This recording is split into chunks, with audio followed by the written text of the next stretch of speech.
اعوذ باللہ من الشیطان الرجیم بسم اللہ الرحمن الرحیم تعریف العلم۔ ہم نے مراحل علم پڑھ لیے تھے۔ مراحل علم کے بعد ہماری بحث چل رہی ہے تعریف العلم میں۔ اب جو یہاں تعریف ہوگی، یہاں ایک سوال یہ پیدا ہوتا ہے کہ کیا علم کی تعریف ہو سکتی ہے؟ علم کی تعریف ہو سکتی ہے؟ علم کو تعریف کی جا سکتی ہے؟ چونکہ علم خود کیا ہے؟ دوسروں کو کشف کرتا ہے، یہ خود منکشف ہے اور دوسروں کو کشف کرتا ہے۔ تو علم کو کشف کرنے والی کون سی چیز ہو سکتی ہے؟ ایک رائے یہ بھی موجود ہے کہ علم کی تعریف ہی نہیں کی جا سکتی۔ علم کیا کرتا ہے؟ دوسری چیزوں کو کشف کرتا ہے۔ تو تعریف کس لیے ہوتی ہے؟ خلاصۃ المنطق میں ہم نے کیا پڑھا ہے؟ بیان و حقیقت ہی او ایضاح و معنی۔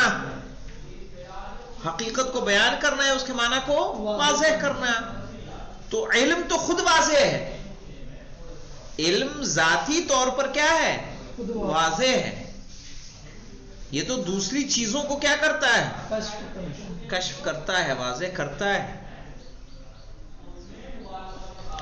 کہا اس کی آپ کیسے تعریف کر سکتے ہیں؟ صحیح، تو ایک رائے یہ موجود ہے۔ اچھا، جو یہ تعریف کی جا رہی ہے، تعریف کی جو اقسام ہم نے پڑھ رکھے ہیں، تو کیا ان اقسام میں سے کسی قسم کی تعریف ہو رہی ہے؟ کیا حد تام کی بات کر رہے ہیں ہم؟ رسم تام اور رسم ناقص کی بات کر رہے ہیں ہم؟ کہا نہیں، تعریف یعنی تعریف۔ آئیے دیکھتے ہیں۔ وَقَدْ تَسْأَلُ عَلَىٰ أَيِّ نَحْوٍ تَحْصُلُ لِلْإِنسَانِ هَذِهِ الْإِدْرَاكَاتِ۔ کہہ رہے ہیں وَقَدْ تَحْصُلُ، تَسْأَلُ، تم یہ سوال کرو گے کہ عَلَىٰ أَيِّ نَحْوٍ، کہ کس طریقے سے، تَحْصُلُ لِلْإِنسَانِ الْإِدْرَاكَاتِ، هَذِهِ الْإِدْرَاكَاتِ، کہ انسان کو یہ سارے درک کس طرح سے، یہ تمام چیزیں کیسے درک کرتا ہے۔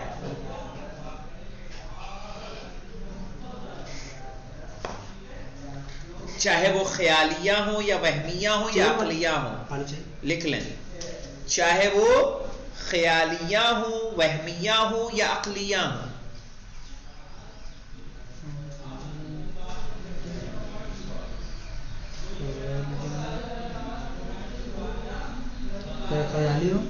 چاہے وہمی ہو یا عقلی ہو۔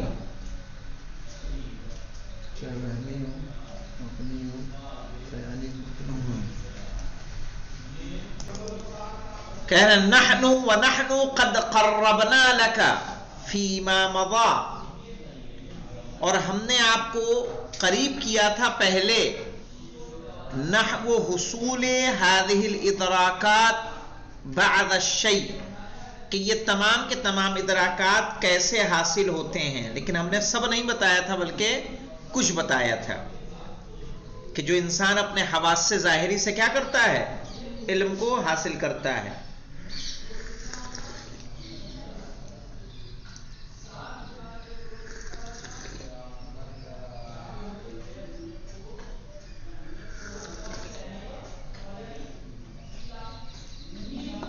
ہاں مولانا، ابھی جو ہم نے حواس سے ظاہری سے کیا چیز درک کرے گا وہ؟ وَنَحْنُ قَدْ قَرَّبْنَا لَكَ فِي مَا مَضَى نَحْوُ حُصُولِ هَذِهِ الْإِدْرَاكَاتِ بَعْدَ الشَّيْءِ، یہ جو چیزیں ہم حاصل کرتے ہیں ان میں سے کچھ ہم نے آپ کو بتایا ہے، ابھی تو بہت کچھ بتانا باقی ہے۔ مثلا اگر انسان اپنے حصے ظاہری حواس سے خمسہ سے درک کرے گا تو کیا کرے گا؟ وجود خارجی کو درک کرے گا کہ نہیں کرے گا؟ کہ وجود ذہنی کو بھی درک کر لے گا؟ خارجی کو، چونکہ حواس کس کو دیکھتے ہیں؟ محسوس کس کو ہم کریں گے؟ جو خارج میں، جن کا وجود خارجی ہو۔ لیکن اس کے علاوہ اور ہے کہ نہیں ہے؟ اجتماع النقیضین، استحالت و اجتماع النقیضین، صحیح ہے؟ تو یہ استحالت و ارتفاع نقیضین، کہ نقیضین کا کیا ہے؟ مرتفع ہونا مستحیل ہے۔ یہ سب کیا ہے؟ ذہنی باتیں کہ خارجی؟ ان کے درک کی ہم نے باتیں کی کہ کیسے درک کیے جائیں گے. وہ آیا آپ نے جو مراحل پڑھے، چاہے حسی ہوں، چاہے وہمی ہوں، چاہے خیالی ہوں، ان میں سے کسی میں آپ نے پڑھا کہ وہ ذہنی باتوں کو بھی درک کر لیتا ہے؟ نہیں. ابھی تو کچھ باتیں آپ کو بتائی گئی ہیں، اسی لیے کہا انہوں نے بعض الشیء ولزیادۃ التوضیح، لیکن وضاحت زیادہ کرنے کے لیے نکلفک، ہم آپ کو یہ ذمہ داری دیتے ہیں کہ ان تنظر الی شیء امامک، کہ تم دیکھو اس چیز کو جو تمہارے سامنے ہے.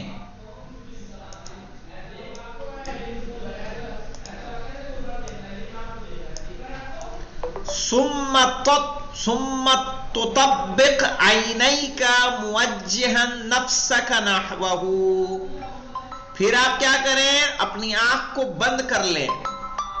کیا کہہ رہے مولانا؟ آپ کے سامنے کوئی چیز ہے، اس کو دیکھیے، دیکھنے کے بعد اپنی آنکھیں بند کر لیجئے اسی طرف دیکھتے ہوئے. فَسَتَجِدُ فِي نَفْسِكَ كَأَنَّكَ لَا تَزَالُ مَفْتُوحُ الْعَيْنَيْنِ تَنظُرُ إِلَيْهِ. فَسَتَجِدُ فِي نَفْسِكَ، تو آپ اپنے اندر پائیں گے كَأَنَّكَ لَا تَزَالُ مَفْتُوحُ الْعَيْنَيْنِ، کہ جیسا کہ آپ کی آنکھیں ابھی بھی کھلی ہوئی ہیں، تنظر الیہ، اور اس کی جانب دیکھ رہے ہیں. ایسا ہوتا ہے کہ نہیں ہوتا ہے؟ آپ کسی چیز کو دیکھیں اور دیکھنے کے بعد اپنی آنکھوں کو بند کر لیں، صحیح ہے؟ تو آپ کو ایسا لگے گا جیسے آپ کی آنکھیں کھلی ہوئی ہیں اور آپ اس چیز کو دیکھ رہے ہیں. وَكَذَلِكَ إِذَا سَمِعْتَ دَقَّاتِ السَّاعَةِ، اور اسی طرح سے اس چیز کو بھی آپ درک کرتے ہیں کہ جب آپ گھڑی کی، صحیح ہے، منٹ اور سیکنڈ کی جو آواز ہوتی ہے اس کو سنتے ہیں، اس کے بجنے کی آواز کو جب سنتے ہیں. ثم سددت اذنیک، اور پھر آپ نے کیا کیا؟ سددتا، بند کر لیا، اذنیک، اپنے دونوں کانوں کو، موجہا نفسک نحوہا، اپنے آپ کو اس کی جانب متوجہ کیے ہوئے.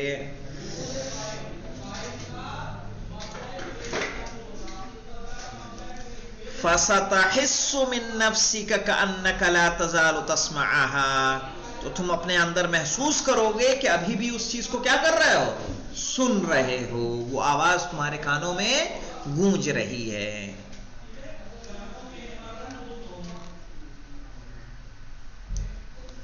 وَهَكَذَا فِي كُلِّ حَوَاسِكَ، صحیح ہے، اور یہ چیز جو ہے آپ کے ہر حس کے ساتھ ہوگی. یعنی دیکھنے کے لیے ہم نے دو مثالیں دی نا، کہ دیکھ کے آپ آنکھوں کو کیا کر لیں؟ بند کر لیں. سن کے کانوں کو بند کر لیں. تو دیکھنے کے بعد ایسا لگے گا، بند کرنے کے بعد جیسے ابھی بھی ہم اس کو دیکھ رہے ہیں، وہ تصویر ہمارے ذہن میں چلتی رہے گی. آواز جو ہم نے سنی تھی، پھر کانوں کو بند کر لیا، وہ آواز گردش کرتی رہے گی. کہا یہی چیز آپ کے ہر حس کے ساتھ ہوگی. ابھی گرم چائے کو چھو لیا ہم نے، ہٹا لیں گے تب بھی حرارت کیا رہے گی؟ باقی رہے گی. صحیح ہے. اذا جربت مثل هذه الامور، کہنا اگر آپ ان جیسے کاموں کا تجربہ کریں گے، وَدَقَّقْتَهَا جَيِّدًا، اور اچھے سے غور کریں گے،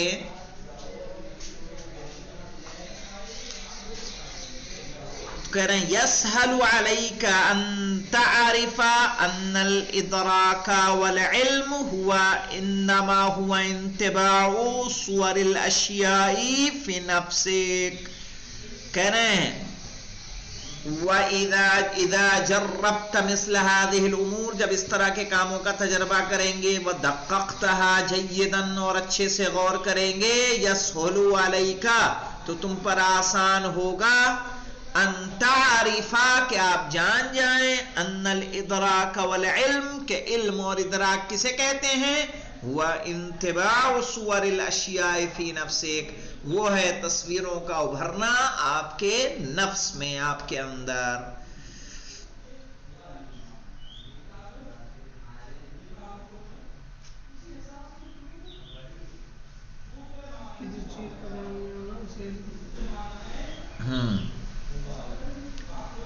لا فرق بین مدراکاتک فی جمیع مراتبہا، کہہ رہے ہیں اس میں کوئی فرق نہیں آئے گا، جو کچھ آپ درک کریں گے صحیح ہے۔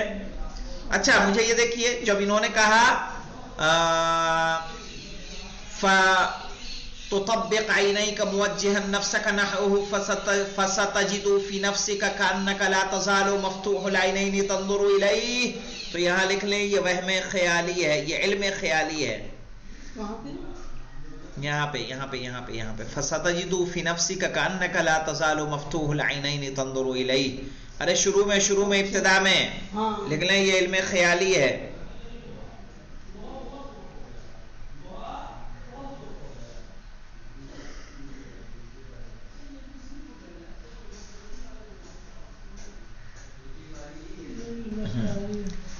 اور جب تک آپ اس کو دیکھ رہے ہیں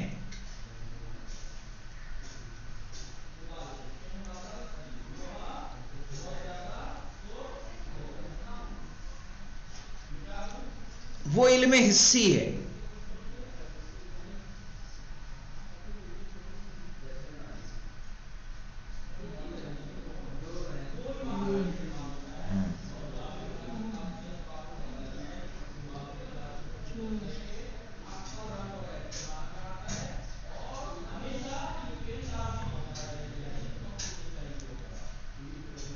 سمجھ رہے ہو، وہ علم حسی کہلائے گا۔ اب یہاں پہ لکھ لیں مولانا، کہہ رہے ہیں ہوا انتباع صور الاشیاء فی نفسک لا فرق بین مدرکاتک فی جمیع مراتبہا، یہاں لکھ لیں چاہے وہ حسی ہو یا عقلی یا خیالی۔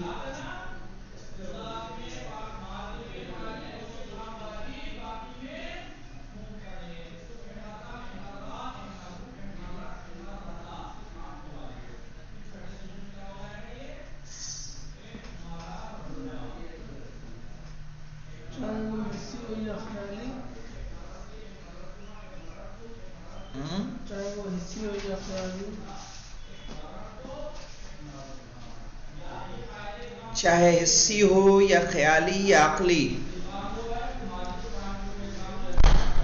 تو سب میں ذہن میں تصویریں آتی ہیں۔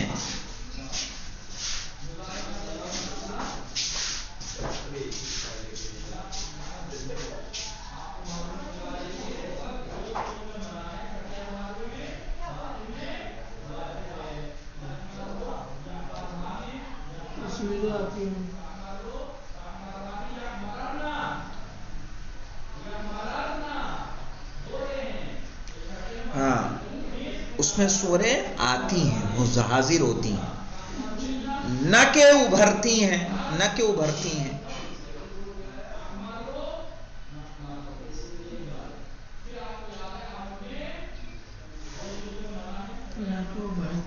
ہاں کیوں مولانا، ابھرنے میں کیا مشکل ہے؟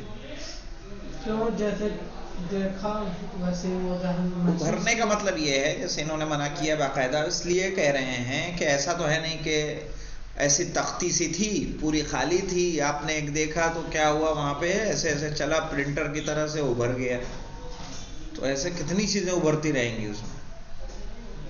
تو کہا تصویریں صرف اور صرف کیا ہوتی ہیں؟ حاضر ہوتی۔ انتباع و صورت الشے کہا غلط، حضور و صورت الشے، کسی شے کی صورت حاضر ہوتی ہے۔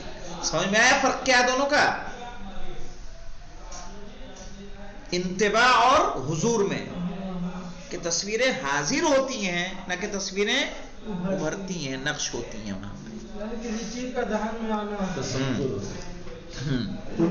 کما کما کما کما تنطبع صور الاشیاء فی المرآت، اسی طرح سے جیسے کہ چیزوں کی تصویریں کس میں ابھرتی ہیں؟ شیشے میں، آئینے میں۔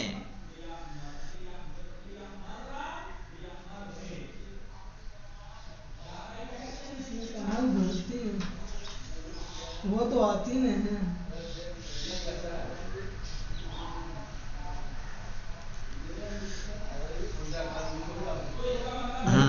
اب یہاں پہ دیکھیے مولانا، اب جو تصویریں ابھرتی ہیں آ جائے تصویریں ابھرتی ہیں تو اس تصویریں جو ابھرتی ہیں بتائیے مجھے اس میں ابعاد ثلاثہ ہوتے ہیں. انسان کا موٹاپا اور سب کچھ سما جاتا ہے شیشے کے اندر. شیشے میں تو اتنی جگہ ہوتی نہیں ہے.